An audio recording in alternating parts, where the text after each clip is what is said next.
and today we're going to just try and look at a few things that the Fire Ant update has brought us. I mean, gifted us, but you get the idea, right? Okay, so we'll need to just get some more food, so we can do cold blood and a bridge too far.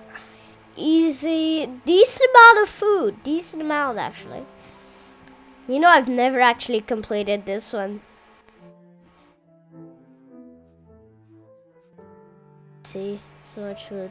Let's do cold blood, bridge too far. Cold blood, bridge too far. I'm gonna do a bridge too far. Actually, you know, I'm gonna start with cold blood. And if you're vigorous, we're gonna pick vigorous, as it is pretty decent if you're, yeah, you get what I mean, right? Okay, so this Solenopsis invicta fire ant queen has landed on the edge of a swamp. She may be far from her native habitat, but the fire ants are well known for their ability to adapt. Competition for food will be fierce. She will need to raise an army quickly to compete with the local predators. By the way, that's just the narrator. You know, just going to tell you for once. Okay, let's place our first soldier. I'll need to get some food storage, so I'm just gonna put some like that. It's a bit droopy, but it will work.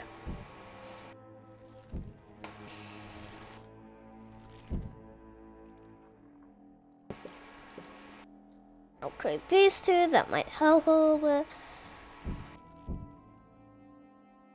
Now, we can basically do this. Our first soldier is hatched, let's get a few more.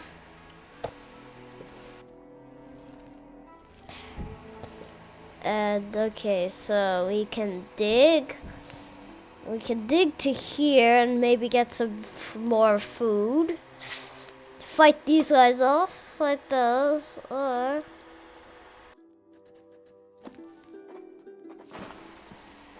You know what, let's dig in.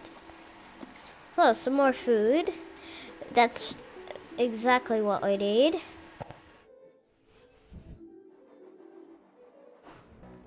The colony lies in the shadow of a great titan to the north, an American bullfrog. This large female has found the perfect spot to feed. Sheltered by foliage and in the path of many wandering insects and smaller amphibians, she has no reason to move on. Eventually she will need to be displaced, but for now, the fire ants have more pressing business to attend to.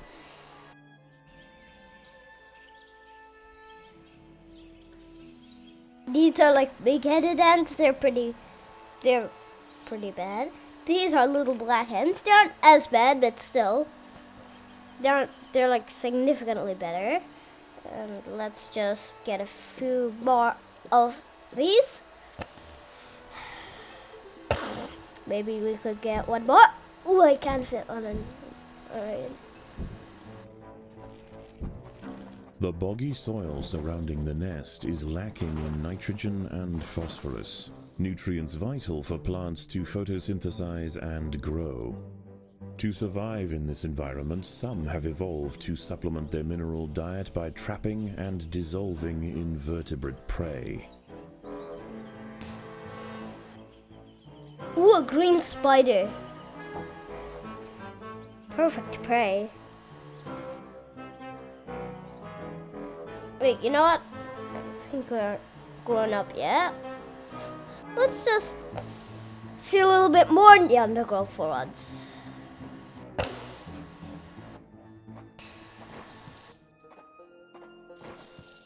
Wait, there might be something here. The ants have uncovered a group of hungry checkered beetle larvae. The soft grubs may look defenseless, but they have big jaws and appetites to match. Okay, that's some more food. We can use that.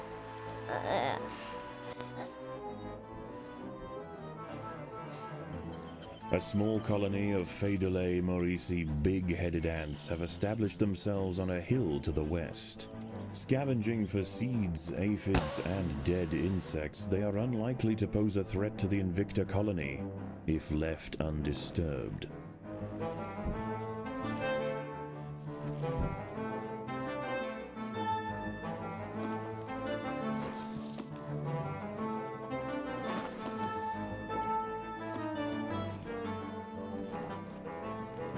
Okay, now let's go raid somewhere else, like maybe this pocket over The here. colony is starving.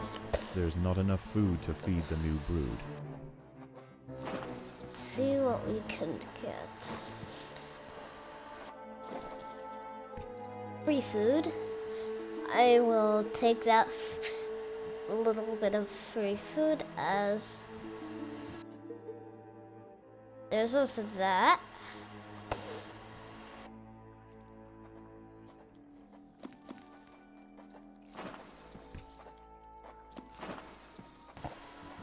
Okay, now let's just dig out some more food. More bad guys? Seriously? There That's are all you intruders can in the bring at me? nest. I can easily kill those.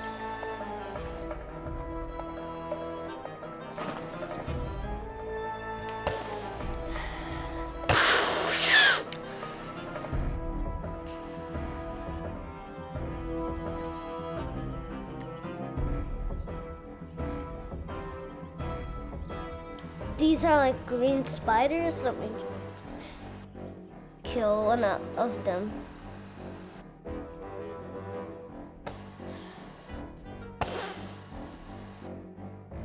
A magnolia green jumping spider, Lysoman viridis, has ambushed a fire ant. It prefers to hunt on foliage, where it is less likely to be spotted by predators and prey alike. Out on the ground, it's more vulnerable, but that won't stop it from snacking on lone ants far from the safety of the nest.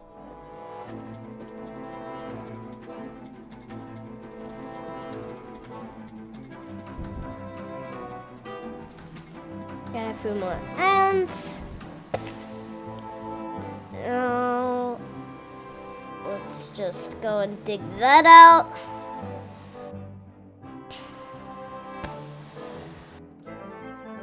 There might be some enemies here, but that might actually be an advantageous.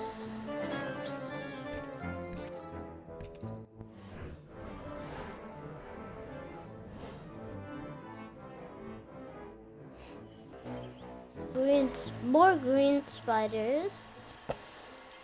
One of these green, one of those guys, and some big-headed ants. They're upgrade themselves a lot, so.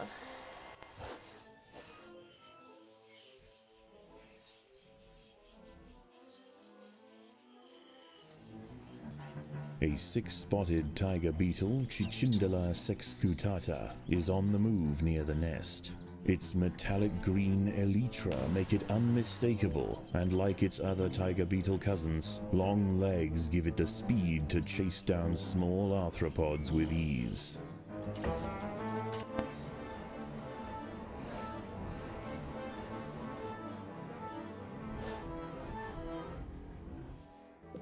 As the sun sets, the local amphibians begin to emerge from moist crevices near the water's edge. Lone invertebrates will be picked off quickly. The ants should travel in numbers or not at all.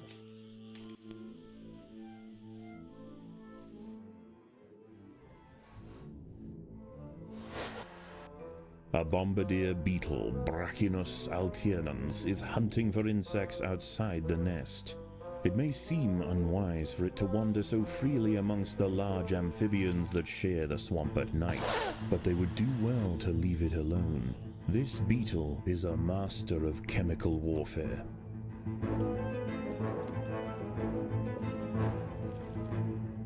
There are intruders in the nest.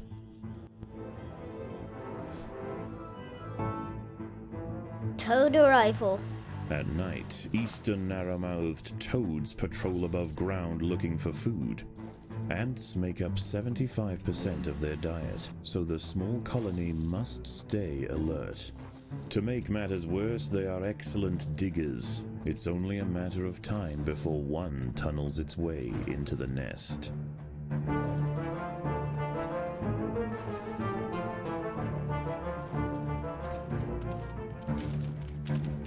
A fully developed checkered beetle, Enoclerus rosmarus, has been disturbed by the ants. It has the same ravenous appetite and slicing jaws as its juvenile counterpart, but now paired with thick armor plates, it represents a far greater danger to the colony.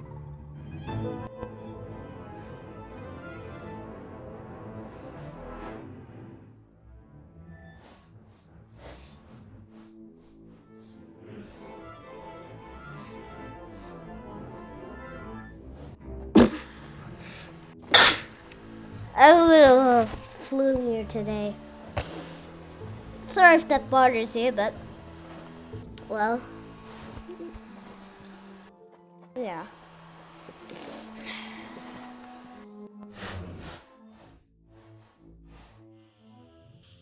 These are like big-headed ants. These are little black ants.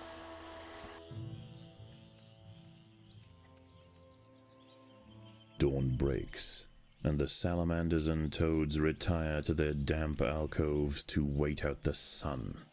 Only the great bullfrog remains. She sits patiently on her throne, waiting for the next meal to wander by.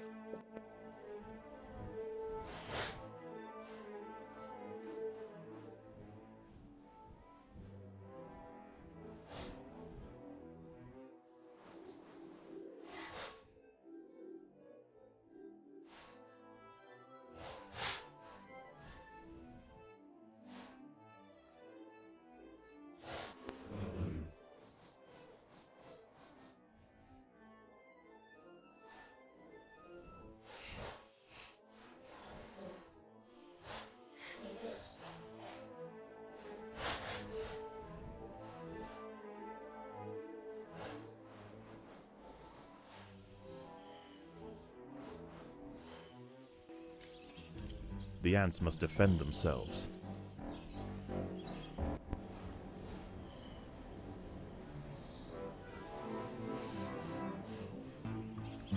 Defenseless caterpillars exposed on the underside of leaves are a welcome snack for the passing fire ants.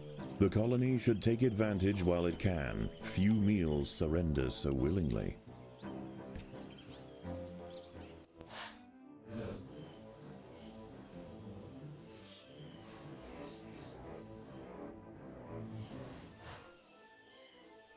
Okay, so now we're going to just get these caterpillars. We're just gonna eat a few because, well, food.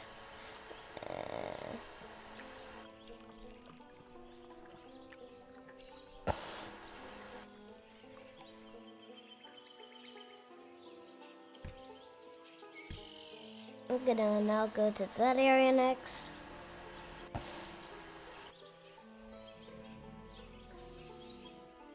This is the bullfrog.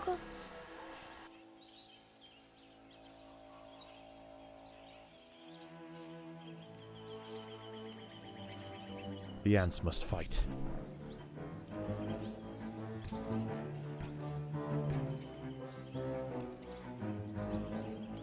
Okay. Let's pick these up. Now let's go into that. So next we just do that, and we could do 2 more, but I don't have enough food. So let's grab some food there, and this is like sleeping hundreds of tiles. Wait, if I upgrade all of these to tier 3, does that mean I could double my numbers possibly? Now I'm going to attack these guys because they're weak.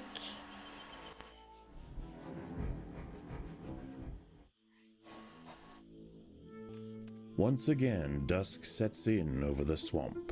Soon, the sandy undergrowth will be teeming with salamanders, toads, and nocturnal beetles.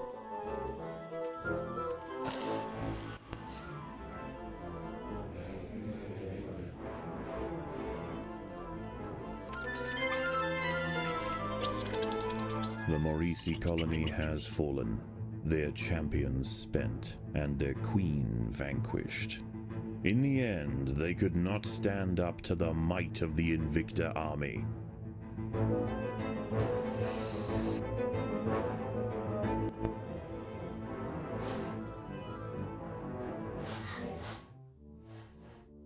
Man, big heads are really weak.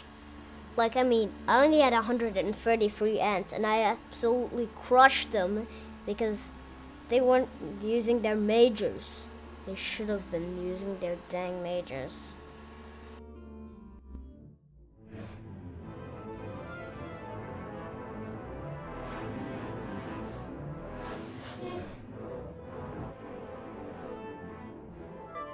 Let's get some more.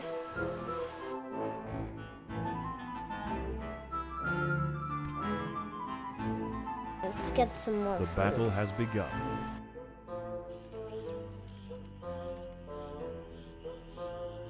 Since they upgrade things a lot, it's actually really easy. It's still very easy to kill them. Plus, it gives a ton of food. But never invade a colony unless you have like 100 guys. Or over 100 guys or something. Because clearly other colonies could still survive that much pressure. And still might be able to, actually.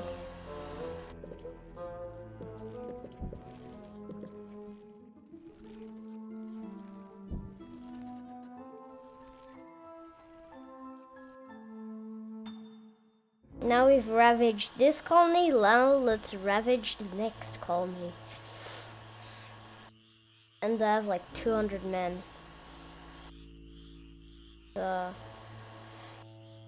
After this,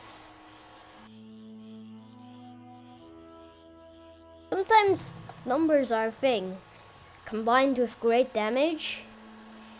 For the swamp amphibians, the nighttime feast is over. Toads give way to tiger beetles, and the ant colonies step up their activities. If the fire ants are to stand any chance of establishing a long-lasting empire, they must grow quickly. There is no time to waste.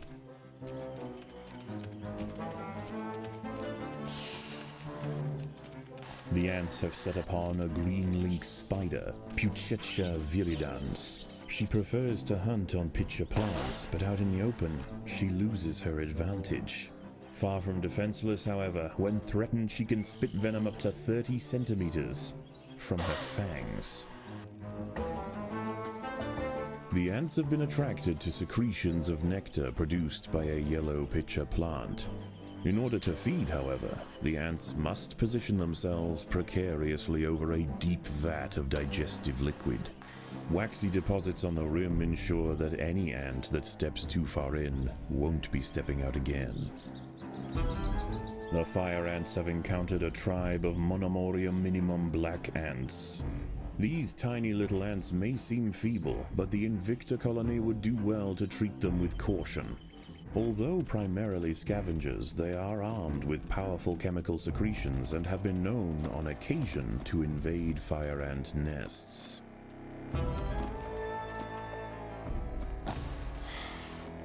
The Monomorium minimum colony is almost defeated. The Invicta army must press their advantage.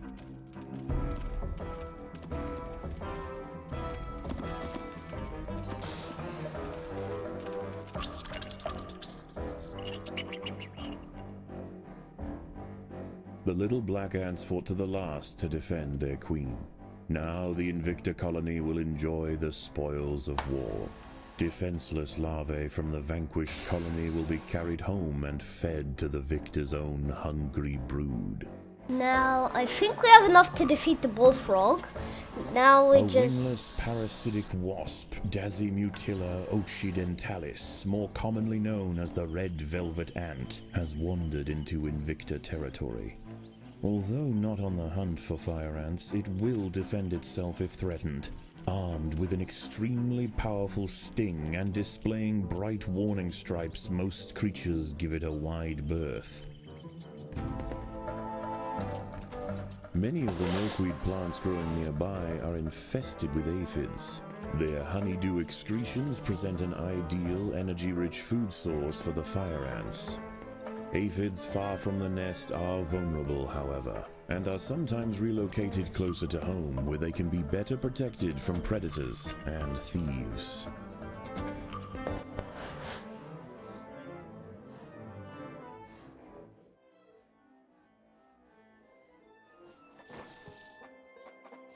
Dig this out for more space, build more fire ants.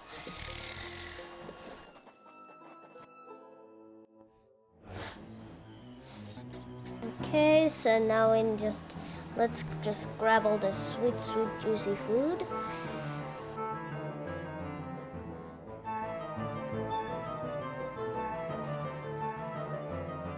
Bigger and larger than ever before.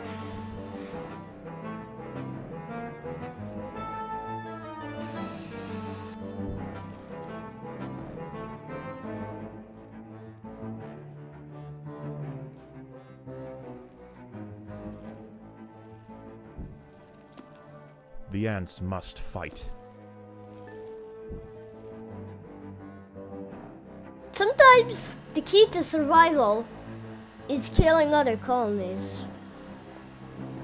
I mean, in this one it is anyway. Because I mean, you actually have to you have to kill both of the colonies so that you can get food. And once you stock up on it, and I think we can fight the Bullfrog now.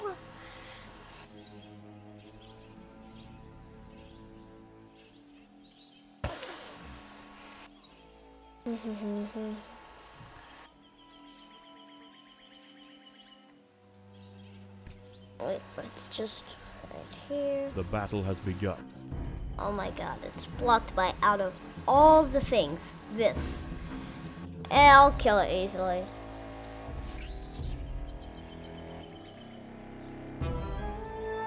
Wait for all the ants to build up here, and then we're gonna send a full-on attack on the Bullfrog.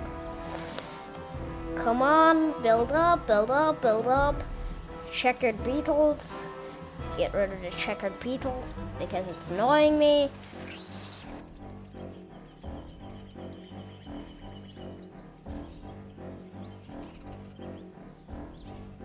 And I think we build enough. The fire ants have mounted their first attack upon the great American bullfrog, Litabates scatesbianus. The brave frontline soldiers are quickly crushed and eaten. They must surround and swarm the enormous creature to stand any chance of defeating it.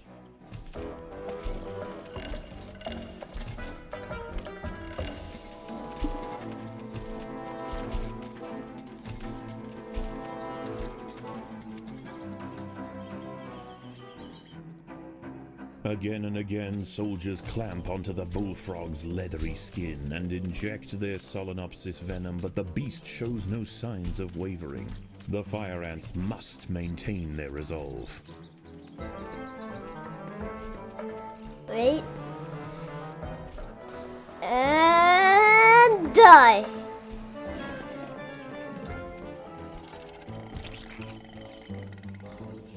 Overwhelmed with burning venom, the bullfrog finally succumbs to the might of the fire ants.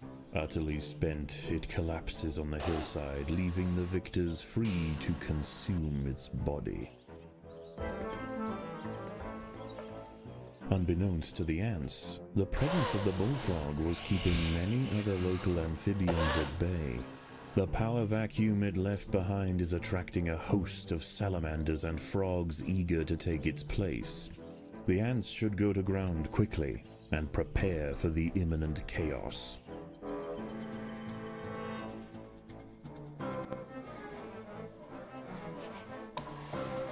Now let's wait for the amphibians.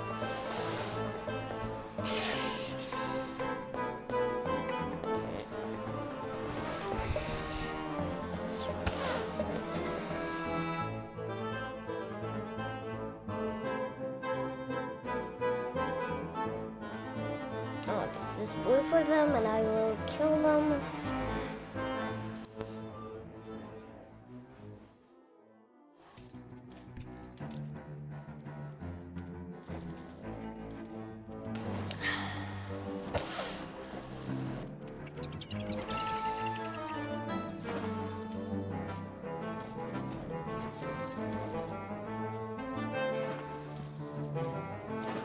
The ants must protect the queen.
Now let's kill these frogs.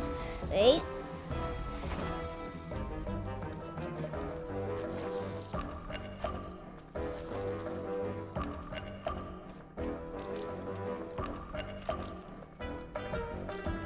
The main attack is to eat like that. Which kind of heals them a little bit. Not too badly, but still.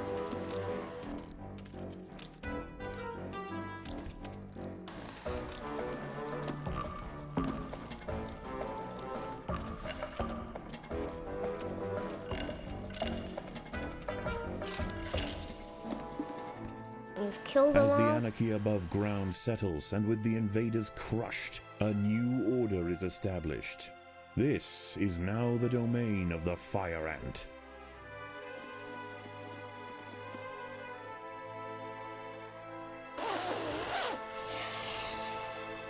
With the bullfrog and raghead and stuff like that. And extra food. And level. And return to formicarium.